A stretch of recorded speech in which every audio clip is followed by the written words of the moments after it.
What's up, everybody? Arrow here, and today we're back with personal projects. I want to thank you guys for the warm response in the last video.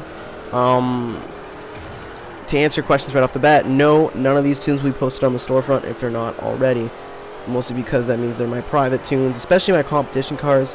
Asking for those is just, in my opinion, a little silly. And I don't know why it's lagging so much here, but hopefully we can solve that problem. So yeah, my competition cars are not for sale. I apologize, but that's just the way it goes. And getting onto the car, in this episode we are featuring my virtual Formula Drift Ford Falcon XB. I have two versions of this car. One of them is FMD. Fuck off. One of them is FMDL legal and FMD8 legal, which it has 670 horsepower opposed to 590.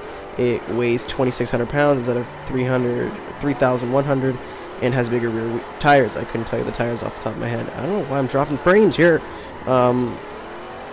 But the reason for that is for VFD replicates the same rules as regular Formula Drift. If you're a fan of Formula Drift, you would know that for certain weights, you have to run certain rear tires.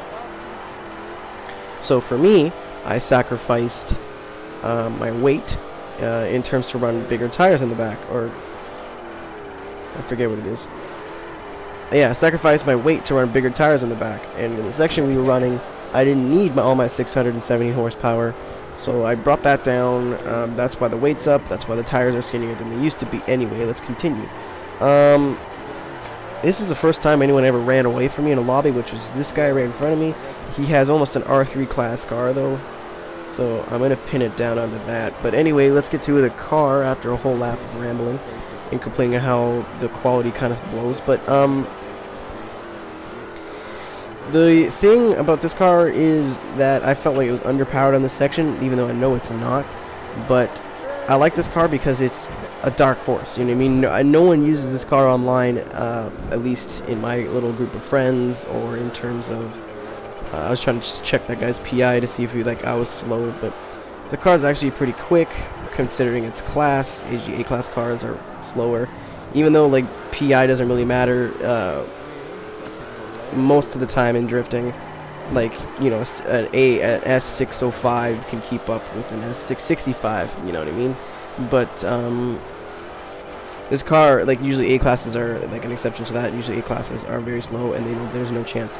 But this car, no one's ever really ran away from me in competition yet, and I've qualified. I went to the final four. Actually, I finished fourth on their, I believe it was Evergreen?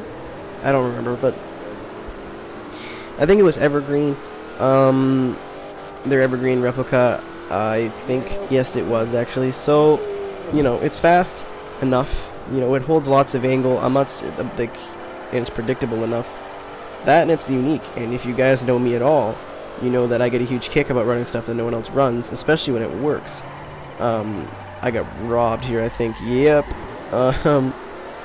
But this car, you know, it works, and I built one just for fun one day, and I was shocked how well it was. And it's my main car now. Like, this is, if you say, okay, we're battling, this is 9 times out of 10 what I will pull out. I haven't really found my main car yet. It's either this, the R33, or the R34. I can't really decide. But yeah, this car's really, really, really, really good. Obviously, it would be because it's a competition car, dude. But yeah, this is more for unique factor. As you can see, I've got a Falcon paint on. This was painted for me by Crazy Fernismo. He painted the stripes, the Falcon stripes, and the big Falcon logo. So I want to say thank you. The Bloodmasters logo I bought. The Forza Honda's logo was given to me by the owner of the website because I'm a blogger, the occasional blogger there. I fucking neglect it. And this is the first car I have ever made, I think, on Forza 4. I think it's the only one so far that has Forza Air on the front. And the reason for that is because it looks fucking cool. And with the blacked out lights, and I have Air Canada logos on it, and I think it kind of looks neat. I do want to change the paint on this, but you know, the Falcon is the funniest thing in the world to me. So I think I may just leave it and change the color scheme again, maybe like pink and yellow. I don't know. So if you guys are bored and like want to go build yourself a car, I suggest building one of these because I think you get it, you can get it when you leveled up, like really early, like level 10 or something. And the thing is just, it's awesome. It's one of my favorite drift cars in the game for sure. One of the best muscle car drifters by far. So thanks for watching, everybody. I'm glad you guys liked this series. Next week, I'm not sure what we're doing next week because this is all my competition cars I have. Oh, there is one more. So I don't know what we're gonna do, but thank you guys for watching, and I will see you next week in the next episode of Personal Projects. And thank you. Bye. Be sure to follow me on Twitter. It's where I'll announce open lobbies or look for people to play with, answer questions, and update you on the latest happenings of Le Aero.